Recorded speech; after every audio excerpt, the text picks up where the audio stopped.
ભગવતે વાસુદેવાય. ઓમ નમો ભગવતે વાસુદેવાય. ઓમ નમો ભગવતે વાસુદેવાય. ઓમ નમો ભગવતે વાસુદેવાય. ઓમ નમો ભગવતે વાસુદેવાય. ઓમ નમો ભગવતે વાસુદેવાય. સ્વાગતમ ઉપસ્થિત સર્વ શ્રોતાગણ, વૈષ્ણવજન એવં મહાનુભાવો. આજનો આ સુંદર દિવ્ય સત્સંગના વિષયમાં શાસ્ત્રોમાં કીધું છે કે જીવનનું પરમ લક્ષ્ય જે છે એ છે સત્સંગ. કારણ કે સત્સંગ દ્વારા આપણને વિવેકની પ્રાપ્તિ થાય.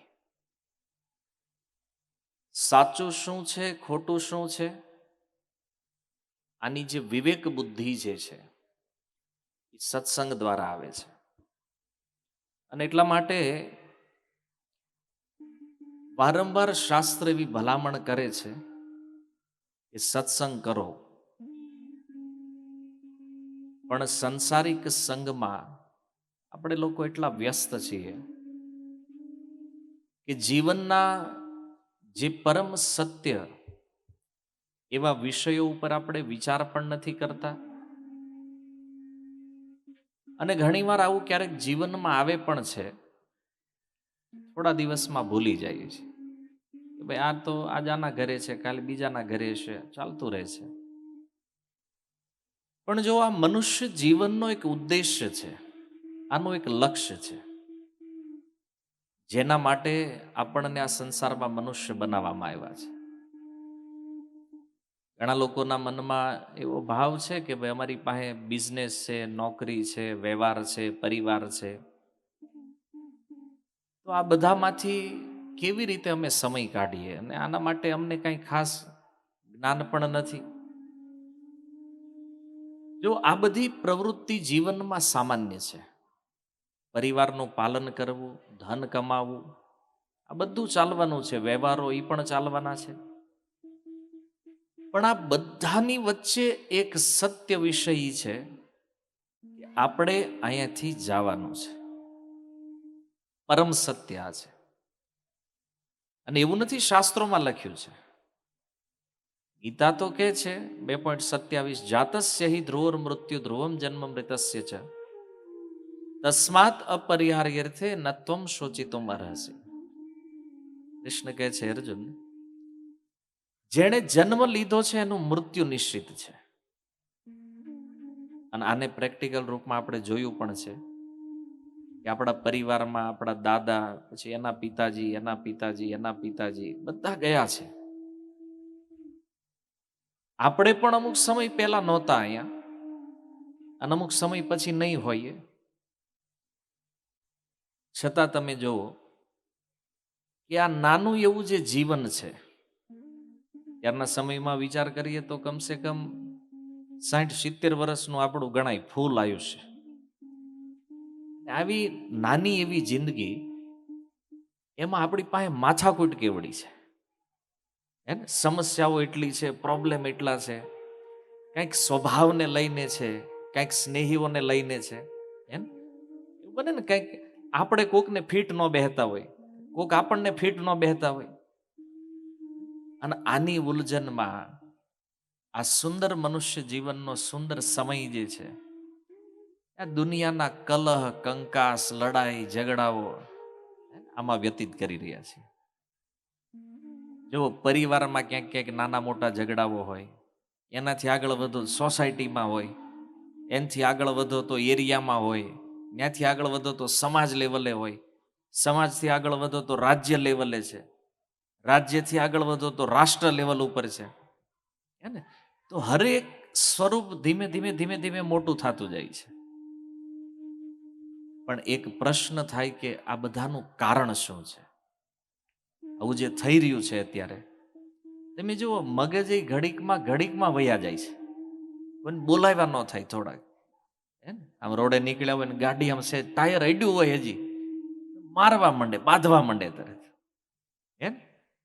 ઘરમાં દીકરાઓ દીકરીઓ હોય, સાસુ વહુ એકબીજાનું સાંભળવા તૈયાર નથી કોઈ, નાની નાની વાતોમાં લડાઈઓ ચાલે છે. તો આનું એકમાત્ર કારણ શ્રીમદ ભાગવત કહે છે, કલીના અધર્મ મિત્રેણ. કળિયુગ જે છે ને, મૂળ કારણ આ યુગનો સ્વભાવ છે. એનું નામ જ કલિયુગ એટલા માટે, કલી માને કલહ, જ્યાં લડાઈઓ છે, ઝઘડાઓ છે, નાની નાની વાતોમાં કોઈ સહન નથી કરતા, લડવા ઉપર ઉતરી આવે છે, એનો આ યુગ છે. અને કળિયુગે શું કર્યું છે? અધર્મ સાથે મિત્રતા કરી લીધી છે. કલીના અધર્મ મિત્રેણ. અને આ બેયની ભાઈબંધી જ્યારે થઈ ગઈ ત્યારે શું થયું? જો આનો સૌથી મોટો લોસ જે છે ને, એ ધર્મ ઉપર આવ્યો છે. કળિયુગ અને અધર્મએ મળીને ધર્મને દબાવી દીધો છે. પણ જો શાસ્ત્ર કહે છે કે જ્યાં ધર્મ છે ત્યાં વિજય છે. ભલે એ કળિયુગ અધર્મથી દબાણેલો છે, પણ એ હારવાનો નથી ક્યારેય. યાદ રાખજો, યતો ધર્મ તતો જય. જ્યાં ધર્મ છે ત્યાં જય છે, ભલે મોડું થોડુંક. અને આનો નાશ પણ ક્યારેય થવાનો નથી ધર્મનો. પણ જો આ કળિયુગ જ્યારે પ્રારંભ થયો, આની શરૂઆત થઈ ને, તો એના લક્ષણો પહેલેથી આ દેખાણા છે. અને આપણે જોતા હોઈએ કે વર્તમાનમાં એવું દેખાય છે, દુર્જનો છે, દુષ્ટ લોકો છે, દુરાચારી જે છે, એ સુખી હોય એવું લાગે છે. અને જે હારા માણસ છે, જે સજ્જન છે, એવું લાગે કે આવડા પીડાય છે. એવું દેખાય છે ને અત્યારે. એટલે કે જેટલા સીધા બનવીને તો કોઈ ઉપાડી લે કોઈ, એટલે એ કે થોડાક ટેડા છે એ બરાબર છે. એમ જીવવું હોય તો હાવ સીધું ન થઈ જવાય, આવું બધું કરવું પડે આપણે. શું કામ? તો કે સમય એવો છે, સીધા માણસને કોઈ હરખા રહેવા નથી દેતા. ધર્મના પથ ઉપર જે છે તો એને સીધા રહેવા નથી દેતા. અને અધર્મ જે છે એ આમ એમ લાગે આમ ફૂલ્યો ફાલ્યો છે બધી બાજુ, એનું તાંડવ છે બધી બાજુ અધર્મનું, કળિયુગનું. પણ જવું આ ગમે એટલું ફેલાશે, આ ગમે એટલું આગળ વધશે, પણ જે વેદોનું સૂત્ર છે, સત્યમેવ જયતે, જય હંમેશા સત્યની છે, ધર્મની છે. અને ગીતા પણ એ કહે છે, શ્રીમદ ભગવદ્ ગીતા, યત્ર યોગેશ્વર કૃષ્ણ યત્ર પાર્થ ધનુર્ધર તત્ર શ્રી વિજય ધૃતિ. આ જે કાંઈ ઐશ્વર્ય છે એ ક્યાં છે? બોલે જ્યાં ભગવાન છે, જ્યાં એના ભક્તો છે. આ ગીતાનો સાર અંતિમ શ્લોક છે. અને એટલા માટે જો ધર્મના પાલનમાં થોડી કઠિનાઈઓ છે, ધર્મના પાલનમાં થોડું કષ્ટ છે, પણ અંતે સુખરૂપ છે. અને અધર્મનું ઊંધું છે. અધર્મ જ્યારે કોઈ આચરણ કરે ને, તો એ પાલન કરવામાં એને સુખરૂપ લાગે, એના મજા છે, વાંધો નથી. ગમે એટલું કોકનું કરી નાખ્યું પણ વાંધો નથી આવતો. શરૂઆતમાં અમૃત લાગે છે, એનું પરિણામ કેવું છે? વિષ. અધર્મનું પરિણામ ક્યારેય સુખરૂપ ન હોય. અને આ વાત આજે પણ આપણે માનીએ છીએ. કોઈના જીવનમાં બહુ કાંડ કર્યા હોય, કોઈ અધર્મથી જીવન જીવ્યા હોય, જીવનમાં સુખ લાગતું હોય, પણ જ્યારે મૃત્યુનો સમય આવે, બીમારીઓ ઘેરી લે, એવા એવા કષ્ટ આવે જીવનમાં, ત્યાં લોકો કહેતા હોય એના જ કરેલા ભોગવે છે. કહી છે કે નહીં? કારણ કે એને જીવનમાં હું અધર્મ કર્યા તમે જાણો છો, અને એનું ફળ જ્યારે આના જીવનમાં મળે છે, તો આપણે જ કહેતા હોય કે આ એણે જે કર્યું હતું ને એ જ ભોગવી રહ્યા છે. તો જો ભગવદ્ ગીતામાં ભગવાન કૃષ્ણ કહે છે કે અધર્મ સ્ટાર્ટિંગમાં અમૃત છે, અને એનું પરિણામ કેવું છે? વિષ, ઝેર છે. ધર્મ સ્ટાર્ટિંગમાં ઝેર જેવું લાગે, કડવું, પણ એનું જે પરિણામ છે ને, એ અમૃત છે.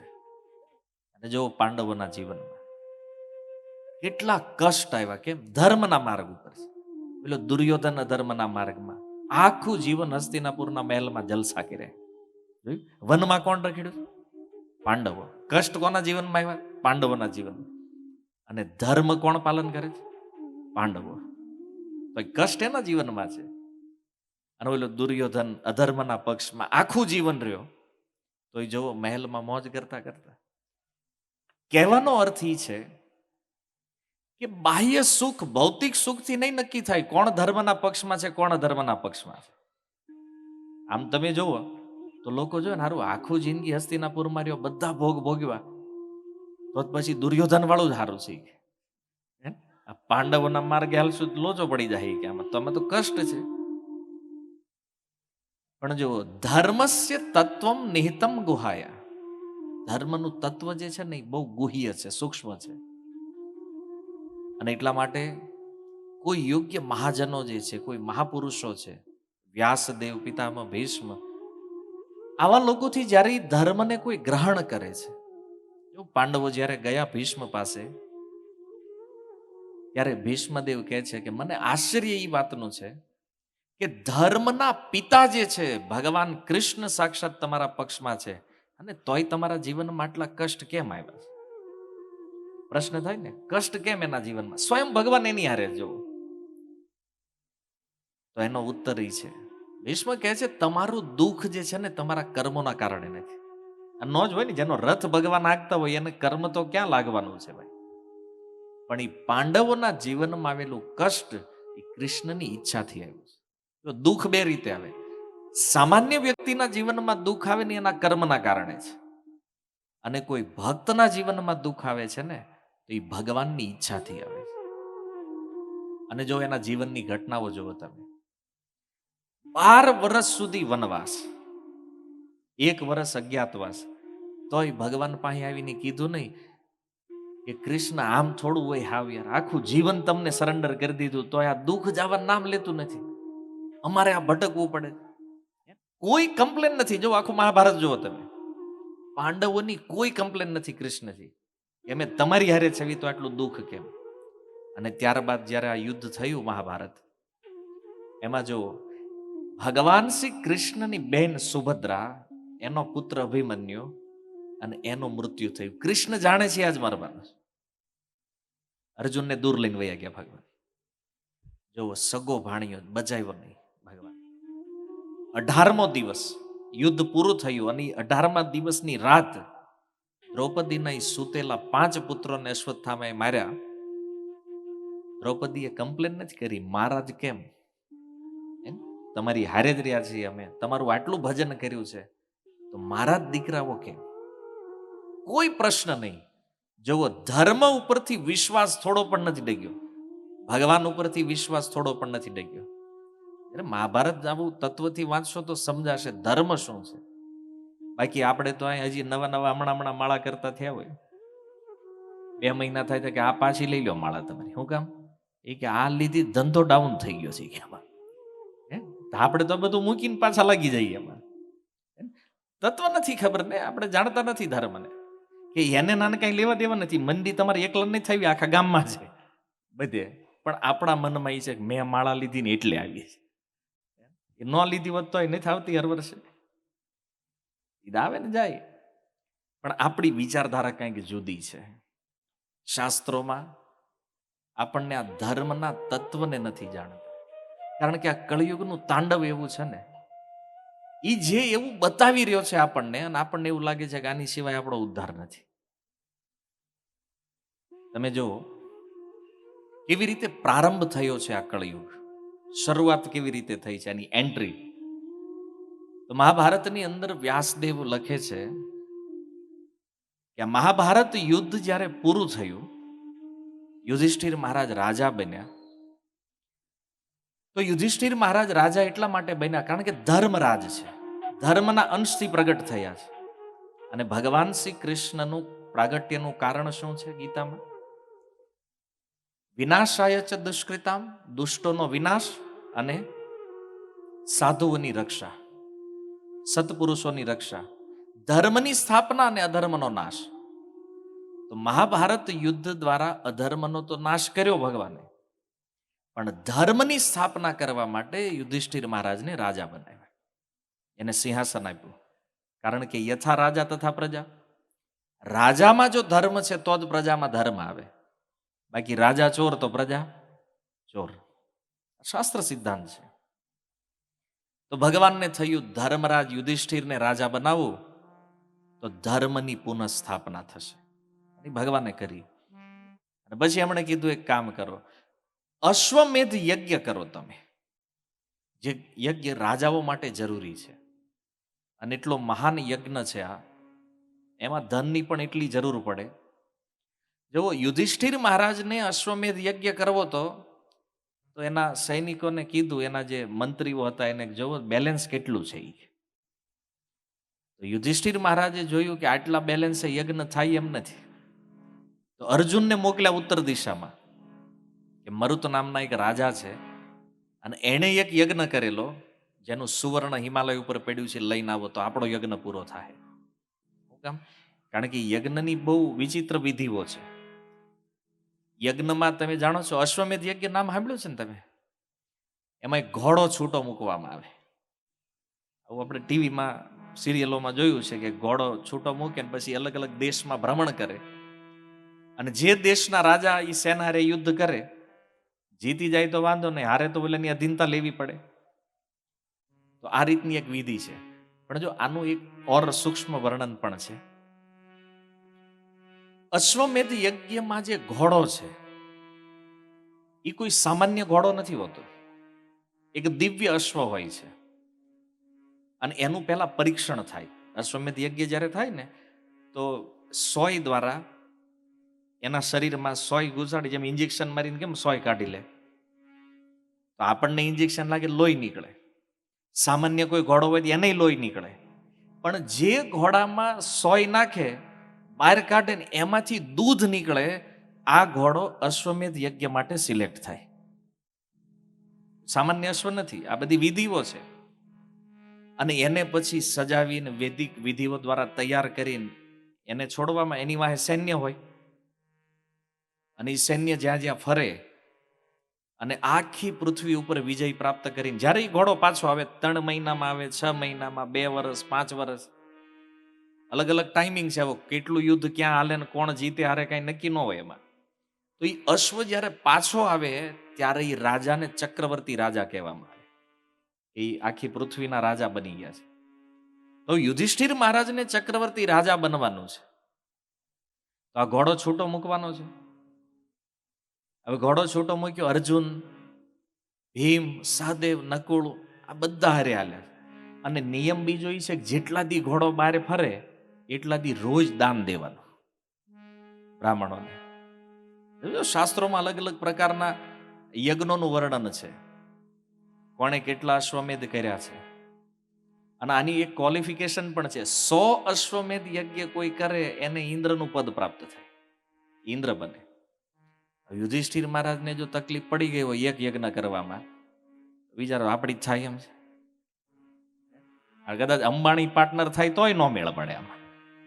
હાલો ભાઈ આપણે સુરતમાં કરવી આ કંઈક મણિનગરમાં, અરે ખર્ચો અંબાણી કે હું આપું એમ, તોય એમાં ભેગું ન થાય. એ આ એક એવા યજ્ઞો છે કે મહાભારતમાં વર્ણન છે કે આજે ચંદ્રવંશના જે રાજાઓ હતા, શકુંતલા અને દુષ્યંત, એના પુત્ર થયા રાજર્ષિ ભરત. સૌથી વધારે અશ્વમેધ યજ્ઞનો રેકોર્ડ એના નામે બોલે છે પૃથ્વીમાં. 133 યજ્ઞો કરેલા એને. કેટલા? અશ્વમેધ 133. હવે ને આપણે ક્રિકેટમાં બધાની સેન્ચુરી 50 રેકોર્ડ બોલતા હોય, આનો રેકોર્ડ છે યજ્ઞનો. અને ક્યાં કર્યા? પ્રયાગની અંદર. પ્રકૃષ્ટ યાગ એટલે જ એનું નામ પ્રયાગ છે, જ્યાં આવા સુંદર યજ્ઞો સંપન્ન થયા છે. તો યુધિષ્ઠિર મહારાજે આ યજ્ઞ કર્યો, ઘોડાને છૂટો મૂક્યો અને બધા પાછળ ચાલે છે. એમાં અનેક અનેક દેશના એ રાજાઓ, જે મહાભારત યુદ્ધમાં જે રાજાઓને જીત્યા છે પાંડવોએ, આ બધા રાજાઓ યશ્વની પાછળ પાછળ. કે ઘોડો વિચાર માંડ્યો કરવા, એ કે આટલા મહાન મહાન રાજાઓ આપણી વાહે હાલે, અરે મારું તો કઈક સૌભાગ્ય છે કે અર્જુન મારી વાહે, ભીમ, સહદેવ, નકુળ, એને મયુરધ્વજ, હંસધ્વજ, આ અલગ અલગ બધા રાજાઓ હતા. તો એ મંડ્યો દોડવા. ઉત્સાહમાં આવી ગયો, એ આટલું મહાન વ્યક્તિ થાય કે દોડો. હવે એ દોડ્યો તો વાહે આવડા નહીં દોડવું પડે. તો એની પાસે રથ ઘોડા જે કાંઈ હતું એ વાહનો લઈને દોડ્યા એની પાછળ, અને ભાગતા ભાગતા ઘોડો એક સમુદ્રના તટે આવીને ઉભો રહ્યો. પછી ભગવાન કૃષ્ણ, અર્જુન બધાએ વિચાર કર્યો કે હવે અહીંથી ભાગીને ક્યાં જવાનું છે, હવે સમુદ્ર આવી ગયો છે આગળ. તો એ કે હવે આપણે નહીં ભાગવું પડે, નહીં વાંધો આવે, હવે અહીંયા સીમા પૂરી થઈ ગઈ. પણ એ બધા વિચાર કરે, વાતો કરે, એમાં ઘટના એ બની કે ઓલો ઘોડો પાણી ઉપર માંડ્યો દોડવા. જો અશ્વ દિવ્ય છે. હવે અત્યારે કોકને એમ લાગે કલ્પના હારું ઘોડા પાણી ઉપર હાલે, હેરી પોટરમાં હાલે, આમાં હું કામ ન હાલે? આમ વધારે તમારે જો વિચારવું હોય, આ તો દિવ્ય ચમત્કારી ઘોડાઓ છે. જો અશ્વમેધ યજ્ઞનો અશ્વ છે અને ઈ પાણી ઉપર હાલે, કોઈ આશ્ચર્ય નથી વૈદિક યુગમાં. પણ આજે થોડુંક લોજિક લાગે. તે મહાભારતમાં કોઈને એમ કહ્યું ને ઘોડો પાણી ઉપર હાલે તો આવું લખ્યું, આ ખોટું છે, અંધશ્રદ્ધા. આવું હોય થોડી કે ઘોડો કેવી રીતે હાલે પાણી? તો હેરી પોટરમાં આવેલો ત્યાં પ્રશ્ન કર્યો, ત્યાં ઉડે હોય તે વાત સમજાય છે ને? મેન્ટાલિટી કેટલી ચેન્જ કરવી પડે એમ છે આપણે શાસ્ત્ર પ્રતિ. ઘોડો ગયો, આ બધા મૂંઝાણા. ઈ કે હવે શું કરવું, આ તો પાણી ઉપર હાલવા માંડ્યું, કે આપણે જાહું ડૂબી જાહું. કે આમાં બધાએ ભગવાન કૃષ્ણ સામે જોયું, શું કરવું જોઈએ? ભગવાન કે 4-5 આપણામાં એવા છે કે એના ઘોડા પાણી ઉપર હાલે છે. બોલ્યા કે હાલે, આપણને ખબર જ નથી કે કોણ કોણ છે. કે નામ હોય કે પહેલા તો અર્જુન.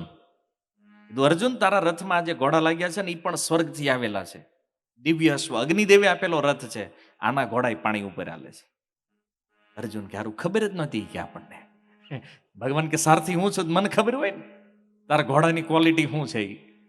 તારો રાજા મયુરધ્વજ, હંસધ્વજ, બધાના અશ્વો એવા છે જે પાણી ઉપર હાલી શકે એમ છે. તો ઈ કે જે નામ દીધા 4-5 કે આના રથ કરો તો એમાં જેટલા હમાણા એટલા ગયા વાહે.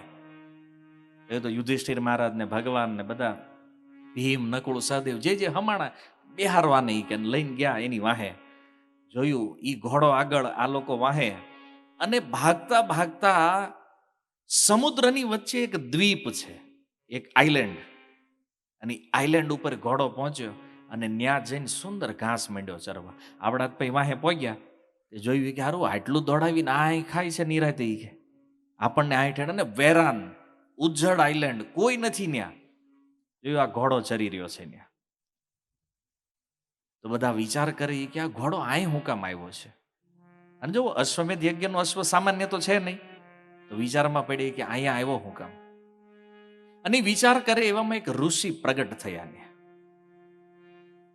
અને એ ઋષિ પ્રગટ થયા તો આ લોકોને આશ્ચર્ય થયું કે આવા સ્થાનની અંદર અહીંયા કોઈ ઋષિ, આ સ્થાન જ પહેલી વાર આપણે જોયું છે. આ ઘોડો આપણને લઈને આવ્યો છે, તો અહીંયા તો સંભવ નથી. પણ કીધું કાંઈ નહીં, હવે છે તો ખરા, હાલો જૈન પરિચય.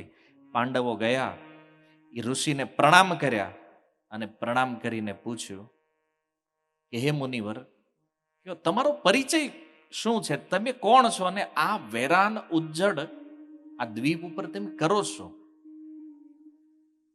તો એ ઋષિ કહે છે, મારું નામ છે, થોડું વિચિત્ર નામ છે, બગદાલભ્ય. યાદ રહે? દાલભ્ય રાખો તોય વાંધો નહીં. શું નામ છે? બગદાલભ્ય. આ ઋષિ. તો પાંડવોએ પૂછ્યું કે તમે અહીંયા એકલા રહ્યો? તો કે હા, અહીં રહું, ભજન કરું છું અહીં બેઠો બેઠો. કેટલા સમયથી અહીંયા છો તમે? ટાઈમ કેટલો થયો આઈલેન્ડ ઉપર તમે આવ્યા છો? અહીં રહ્યો છો કેટલા ટાઈમથી? તો બગદાલભ્ય કહે છે, 20 બ્રહ્માને મરતા જોયા છે મેં. 20 બ્રહ્માને. આ બધા ભક્તો છે એને ખબર છે બ્રહ્માજીના આયુષ્ય શું છે. તમને જાણ માટે કહું, 20 બ્રહ્મા એટલે કેટલા બ્રહ્માનો સમય કેટલો થાય? આ પૃથ્વીના 43,20,000 વર્ષ થાય ને, એને ગુણ્યા 1000 એટલે બ્રહ્માજીના 12 કલાક થાય. 43,20,000 એને ગુણ્યા 1000, જે સમય આવે મારે હિસાબે 4,32,00,00,000 વર્ષ આવે આ પૃથ્વીના. એ બ્રહ્માજીના 12 કલાક છે.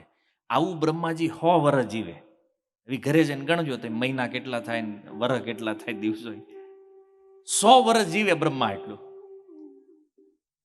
અને એવા 20 બ્રહ્માને મરતા આ ઋષિ કે મેં જોયા છે, ઈ કે 20 મહાપ્રલય જોયા છે. પાંડવોએ પૂછ્યું, અચ્છા બતાવો તો એ મહાપ્રલયમાં થાય શું? તો કે આખું બ્રહ્માંડ જળમાં હોય છે, કેવલ આ એક આઈલેન્ડ, આ દ્વીપ જે છે આની ઉપર પ્રલયની અસર થતી.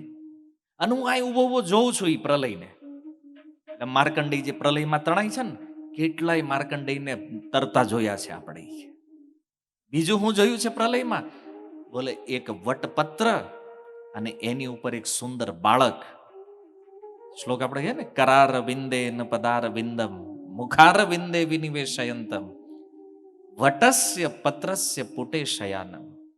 ઈ વટના પત્ર ઉપર જે ભગવાન કૃષ્ણનું બાળ સ્વરૂપ પગના અંગૂઠાને હાથમાં લઈને મુખમાં જે ચૂસી રહ્યા છે, આવું સુંદર ભગવાનનું ઈ સ્વરૂપ ઈ પ્રલય જળમાં હું જોઉં છું કે આ સુંદર બાળક તરી રહ્યો, મારી સામે ઈ સુંદર મુસ્કાન કરે.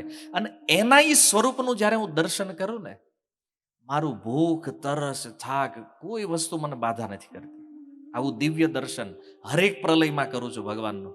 અને જ્યારે એ પ્રલય પૂરો થાય ત્યારે બોલે ભગવાન અદ્રશ્ય થાય અને એ જે પાંદડું જે છે ને એ મને દેતા જાય. અને એના હાથમાં પાંદડું હતું. એ કે જો હમણાં જે પ્રલય ગયો છે, આ હમણાંનો જે ગયો આ એનું પાંદડું છે. જે ભગવાન આની ઉપર હુતા છે ને એ આ પાંદડું જે હું હાથમાં લઈને ફરું છું. એ કે અને આજ મારું સૌભાગ્ય છે કે જે કૃષ્ણને બાળ રૂપમાં જોયા છે, બાળક સ્વરૂપમાં જોયા છે, એ દ્વારકાધીશ આજ સાક્ષાત સામે ઉભા છે. તમે અહીં આવ્યા છો, એક કૃપા તો એ થઈ ગઈ કે મેં ક્યારેય ભગવાનની બીજી લીલાઓ કે બીજા સ્વરૂપને નથી જોયા. પણ આજે દ્વારકાધીશના રૂપમાં આજે યુવાન કૃષ્ણ મારી સામે અહીંયા ઉભા છે. બહુ પરમ પ્રસન્ન થયા, આનંદ થયો. તો યુધિષ્ઠિર મહારાજના મનમાં જિજ્ઞાસા થઈ.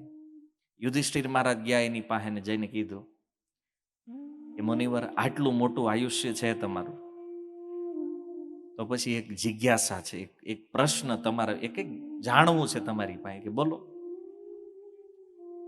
તમે આટલા ટાઈમથી આ આઈલેન્ડ ઉપર છો, આ દ્વીપ ઉપર, તો તમારા જીવનમાં કંઈક એવી ઘટના જે તમને આશ્ચર્યકારક અલૌકિક લાગી હોય, આવું કંઈક સંભળાવો ને.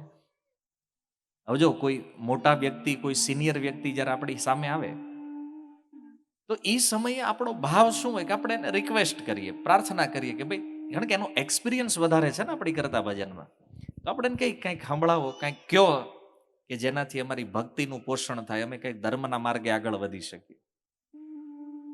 તો કહેવાનું ચાલુ કર્યું ઋષિ. આમ આપણે તે ક્યારેક ક્યારેક કોઈક આપણને કહેતા હોય કે આમ તમારો અનુભવ કયો ને, એટલે આપણે તો ચાલુ કરીએ. પછી માની લો અમે કોઈ આર્મીમાં હોય, રિટાયર થઈને આવ્યા હોય અને આપણે એને પૂછવી કે આમ તમારો અનુભવ શું રહ્યો છે ને, આમ જરાક કયો તો. એ કે હું ઓલા યુદ્ધમાં મેં આમ કર્યું, ઓલામાં આમ કર્યું. તો એક દાદા આર્મીના રિટાયર અને દીકરાને કથા કહેતા હતા, 71માં આમ લડ્યા હતા ને 65માં આમ લડ્યા હતા ને મેં આ કર્યું ને મેં આ. એટલે છોકરાએ બિચારાએ પૂછ્યું કે દાદા બધું તમે જ કરતા હતા, બીજા શું કરતા હતી? આમાં હોય ને જયારે આપણી કોઈક વાત, એટલે આપણે કઈ ન કર્યું હોય ને તોય વધારીને મેં આમ કરી નાખ્યું હતું, મેં ઓલું કરી નાખ્યું હતું. આ એક સાયકોલોજી છે. બધા વાતો આમ આપણે કરીએ છીએ ક્યાંક વધારીને. કામ એક કર્યું હોય ગણાવી 10 અમે કરી નાખ્યા. પણ જો આ ભક્ત છે, એને કીધું હું તો એકલો અહીં રહું છું, કોઈ ઘટનાઓ છે નહીં, પણ એક ઘટના જીવનમાં બની છું. એ કે આ જ્યારે પ્રલય થાય, એટલે કે બ્રહ્માના 100 વર્ષ પૂરા થાય, પ્રલય આવે અને એક નવા બ્રહ્મા ન્યા આવે એ પોસ્ટ ઉપર. જો બ્રહ્મા છે ને એક પોસ્ટ છે, એની ઉપર જે જીવ બેહે છે એ બ્રહ્મા બને.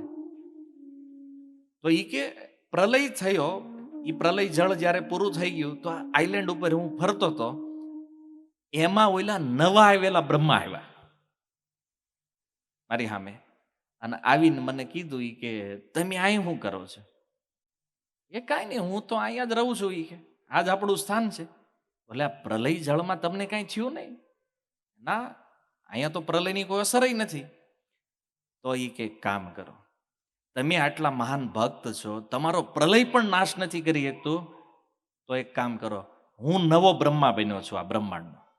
અત્યારે આ બ્રહ્માંડ જે છે ને મારા કંટ્રોલમાં છે. કંઈક માગો. એ એટલે માગવાનું જ્યારે કીધું ને તો આ બગદાલભ્ય જે છે એણે કીધું એ કે મારે કાંઈ જરૂર નથી. આપણને કોઈ કેમ કંઈક કહેતું હોય કે તમે આ લ્યો પ્રભુજી આ કરો, આપણે આમ સીધા પછી આપણે અભિમાનમાં ન હોય, હું કાંઈ લેતો નથી. હે ને, અમે કોઈનું કોઈ દી કાંઈ લેતા જ નથી. અમુક અમુક ઈ પાવરમાં હાલતા હોય, એની ભાષા જુદી છે. ભાઈ મારે આની જરૂર નથી, કોઈક બીજા જરૂરિયાતવાળા હોય એને આપજો જઈને, આવું કહીએ કાંઈ આપણે. પણ ઓલું આપણું અભિમાન, ના ના અમે તો લેતા જ નથી. બોલો કે સારું તો પછી જવા દો, બીજું હું. પણ આ તો બ્રહ્મા છે. તો ઋષિએ કીધું કે જો મારે કોઈ વસ્તુની આવશ્યકતા નથી. કેમ? બોલે હું કૃષ્ણનું નામ સંકીર્તન કરું છું, એનું નામ લઉં છું ને, આટલું જ પૂરતું છે મારી, બીજું કાંઈ જરૂર નથી. બ્રહ્મા બ્રહ્મા છે. બ્રહ્માને થયું હું માગવાનું કહું ના પાડે છે. એને આવ્યો ક્રોધ. બ્રહ્માને ક્રોધ આવ્યો એટલે સડ્યો વંટોળ. વંટોળ સમજો છો ને, આંધી તુફાન જે આવે છે. અને એણે બગદાલભ્યનો હાથ પકડ્યો અને ઈ વંટોળમાં બે કાંઈક જઈને પડ્યા. બ્રહ્મા તેના ઋષિ, અને જ્યાં પડ્યા ત્યાંથી વંટોળ ગયો ને જોયું 8 મુખ વાળા બ્રહ્મા સામે. આપણા જે 4 મોઢા વાળા હતા એને વિચાર્યું આ બીજો ક્યાંથી આવ્યો? ઈ આને એમ કે હું એક બ્રહ્માંડનો બ્રહ્મા હું છું, તો પછી મારથી બીજો બ્રહ્મા તો હોય નહીં. અને હજી ઘણા દુનિયા વેમમાં જીવે છે, બ્રહ્મા એક જ છે. આ જોવો સત્ય ઇતિહાસ છે મહાભારતનો. ઓલા જ્યાં પડ્યા બીજા બ્રહ્માંડમાં ઉલ્લીન ગયા. હવે એને જ ખબર નથી, એને એમ કે બ્રહ્માંડ એક જ છે ને એનો હું રાજા છું. બીજા બ્રહ્માંડમાં પડ્યા જોઈ લો 8 મુખ વાળા બ્રહ્મા. ઘણા સાંભળીને ન પચે આ વાત. આવું થોડું હોય કે આવડા ફેકમ ફેંકી 8 મોઢા વાળા કોઈ દી સાંભળ્યું જ નથી. કેમ? ઓલા નો જ જોયું. બ્રહ્માએ ખુદ યારું મારા 4 છે, બીજાના 8 હશે. ઈ કે ગયા બીજા બ્રહ્માંડમાં. અને ઓલા બ્રહ્મા મોટા, તો ઓલા જે બ્રહ્મા હતા એને કીધું ક્યાંથી આવ્યા તમે? એ ખબર નહીં કે કાંઈક વંટોળિયો આવ્યો તો અહીં પડ્યા. ઈ કે કાંઈ વાંધો નહીં, આ મારું બ્રહ્માંડ છે. ઈ કે તો એ બ્રહ્મા કંઈક કામ કરતા છે, તો એને કીધું ઓલા અહીંના જે બ્રહ્મા 4 મોટા વાળા હાથ ધોવડાવો. કે હું બ્રહ્મા છું. ઈ કે હું હાથ ધોવડાવી તને? કમંડળમાં જ પાણી લઈને હાથ ધોવડાય નહીં ધોવડાવું. ઈ કે 8 મોટા પાવર નહીં હોય. આ મારી જગ્યા. અને 8 માથા છે એવું નથી, પાવર 8 ગણો વધારે છે. સમજ્યા? આઈના હમણાં પતીજા હોય. તો ઓલાને થયું કે આ આપણી કરતા ઉપરનું વર્જન લાગે છે. હાથ દોવડાવી. અને ઈ બ્રહ્મા એ 4 મોટા વાળાને કીધું હવે અહીં આવ્યા છો ને મહેમાન થઈને, માગો. ઈ કે હું જોતું. ઓલાને ઈગો ક્લેશ થયો. એ કે હારું હું બ્રહ્મા છું ને મને માગવાનું કે છે, હું આખા ગામને દઉં છું, એ મને માગવાનું કે છે. હમણાં જ્યાં ઋષિને કહેતો માગવાનું, એ મને માગવાનું કે છે. તો એણે કીધું કે મારે નથી જોતું, કોઈક જરૂર હોય એને દેજો. ઓલા 8 મોઢા વાળાને ક્રોધ આવ્યો. અને જેવો ક્રોધ આવ્યો પાછું વાવાઝોડું. તઈને એકબીજાનો હાથ પકડ્યો ને ઈ પડ્યા ઓર ત્રીજા બ્રહ્માંડમાં. ન્યા જઈને જોયું 16 મોઢા વાળા બ્રહ્માંડ. અને પછી તો 32 ને 64. અને જેને ક્રોધ આવે વંટોળિયો ચડે. એટલે પહેલી વાત ઈ છે, ક્રોધ કરવો નહીં ભાઈ. વંટોળ આપણે ચડાવી છે નાના નાના, કોકના ઘરમાં ચડે, કોકના બેડરૂમમાં ચડે, કોકના સોસાયટીમાં ચડે. જેવો જેવો જેનો એરિયો છે, જ્યાં જેનું હાલે ને એટલું વંટોળ ચડાવે ક્રોધથી. અને છેલ્લે 1000 મુખ વાળા બ્રહ્માના બ્રહ્માંડમાં ગયા.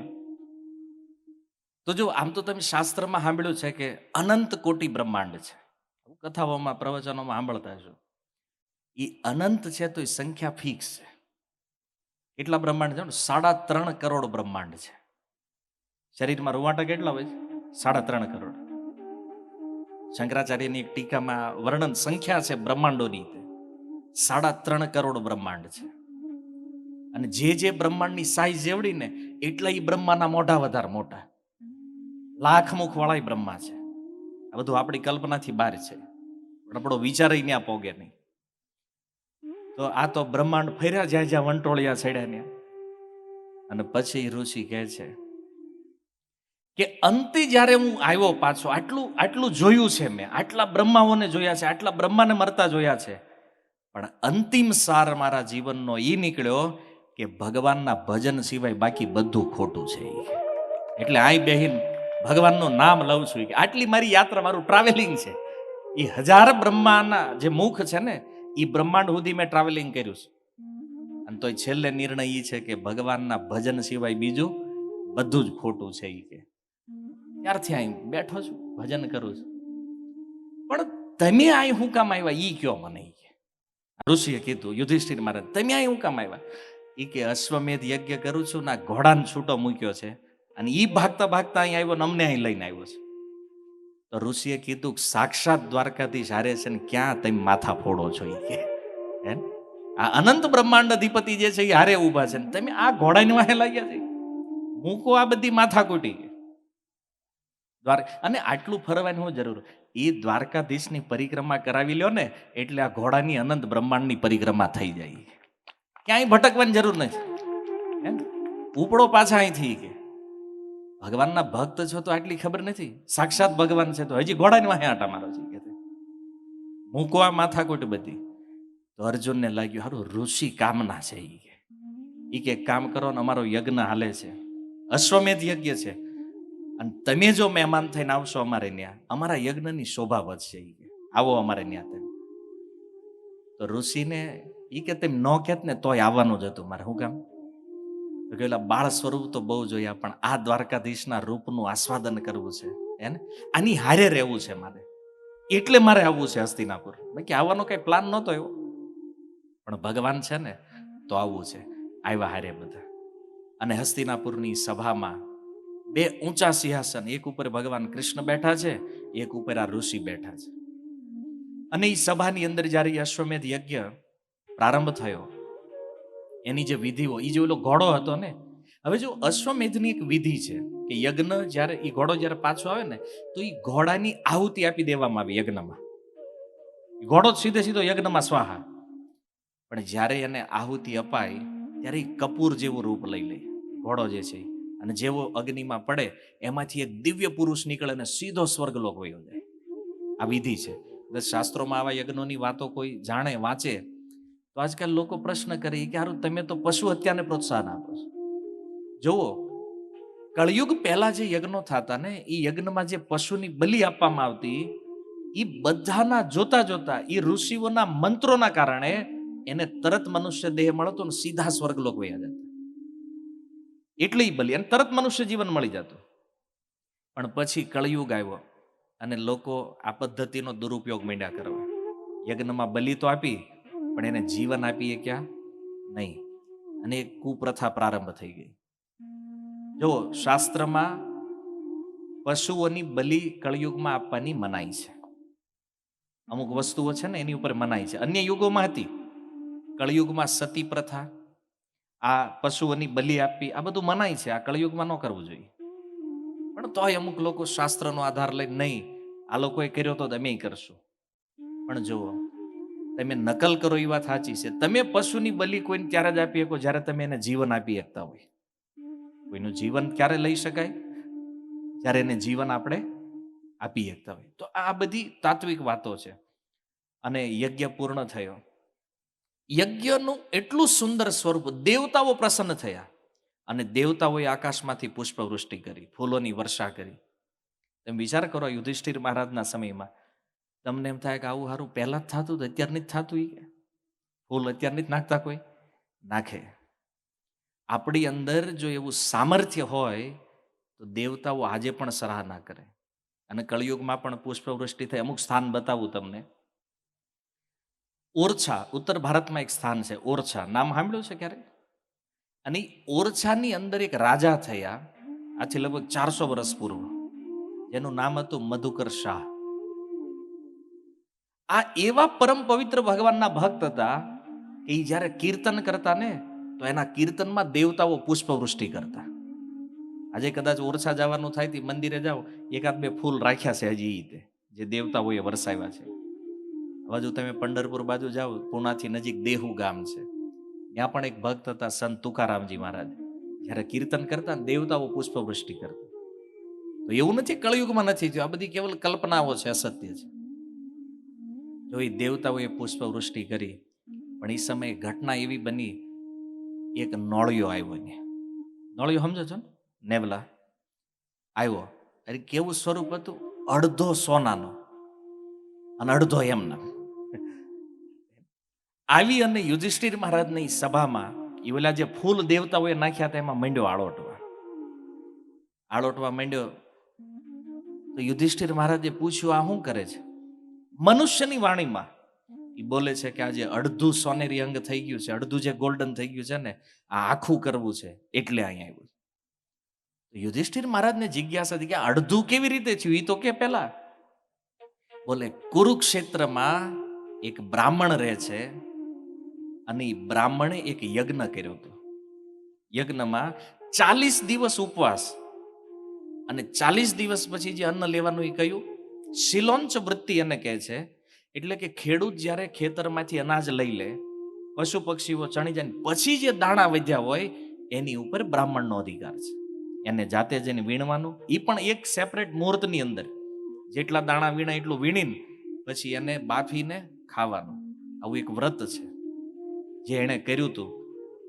અને 40 દિવસના ઉપવાસ પૂરા થયા ને 41મા દિવસે જ્યારે એ પરિવાર પ્રસાદ લેવા બેઠો તો એક ભિક્ષુક એને ન્યાય આવ્યો અને એણે કીધું, ભિક્ષામ દેહી.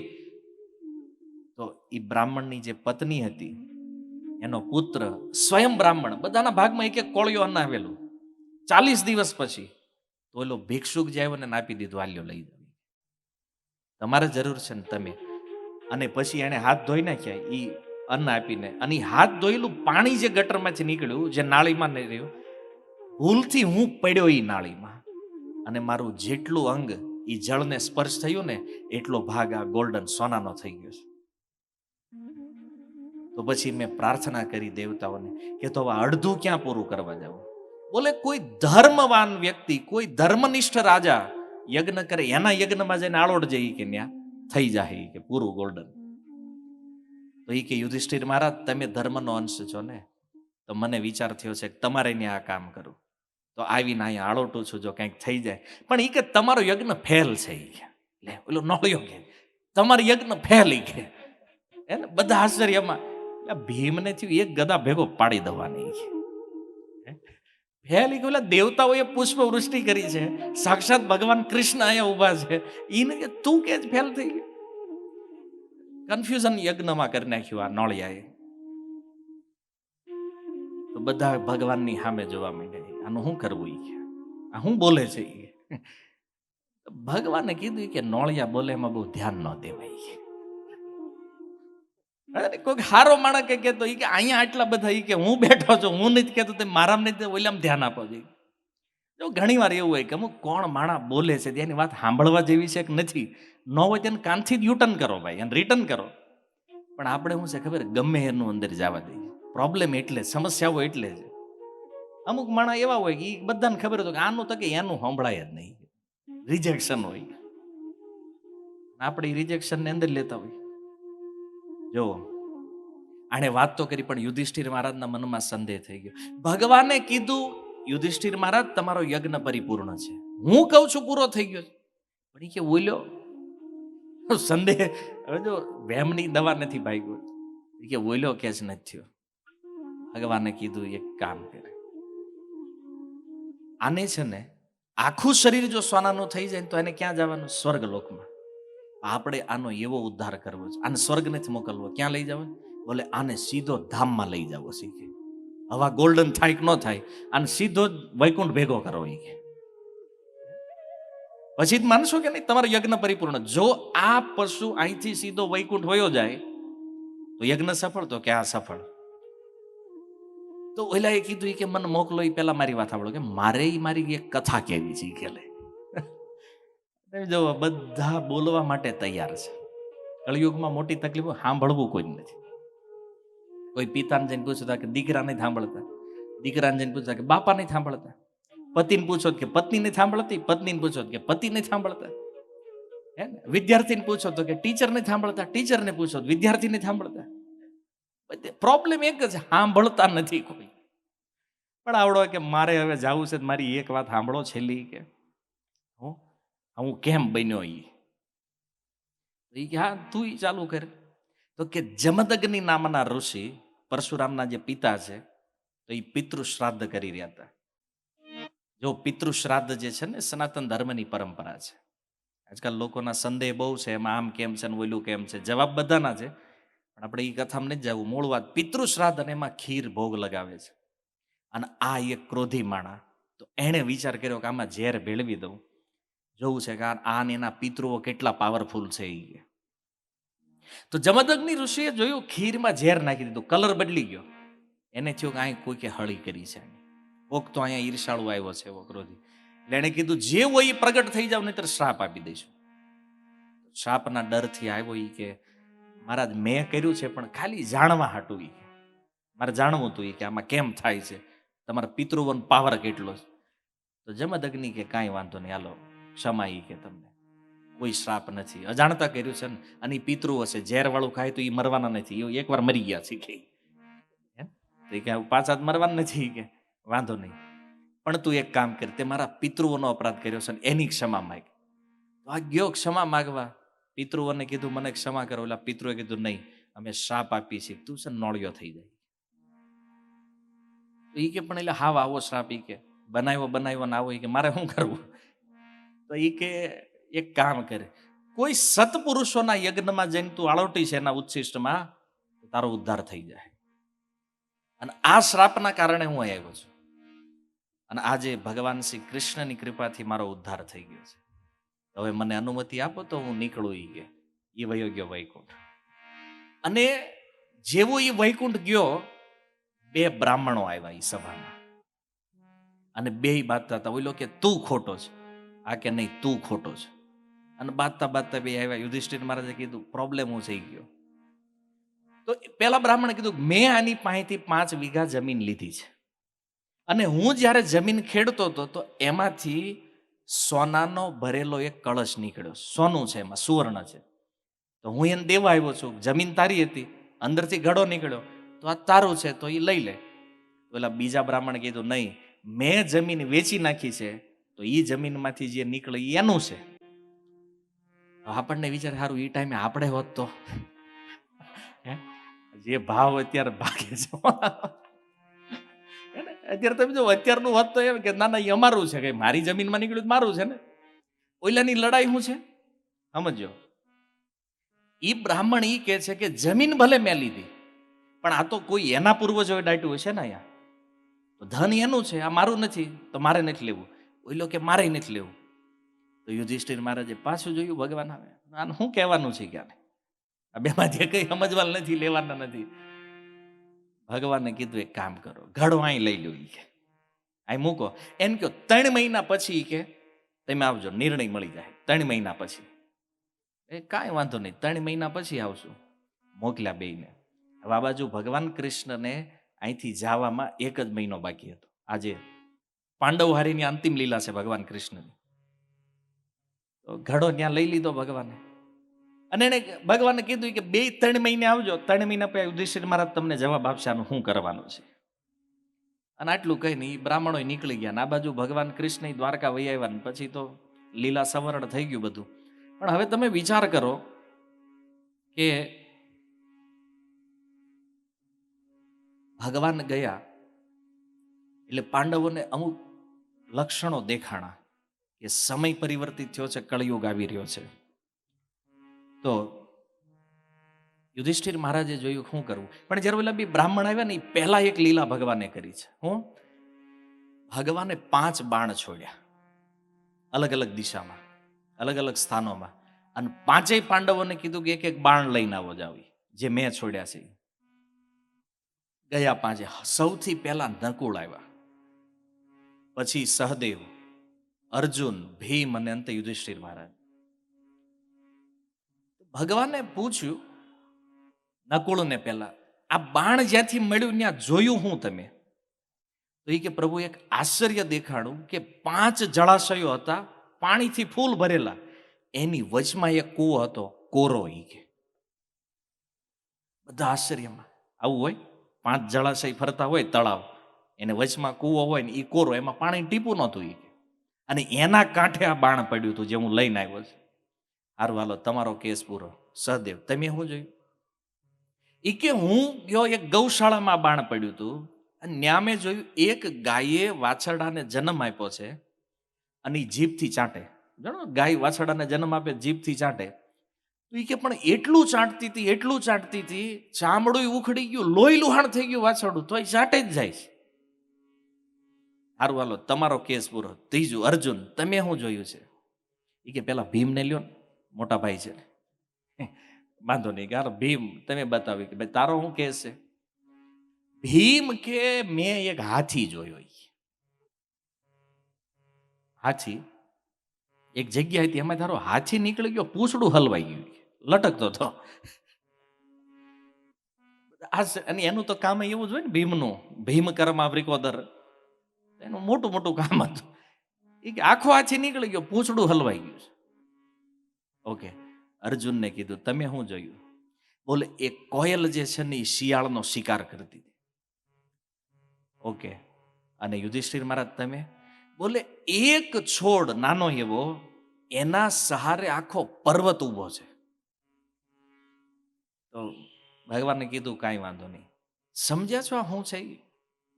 તો પહેલું જે નકુળ કહે છે 5 જળાશયો છે, એક કૂવો છે કોરો.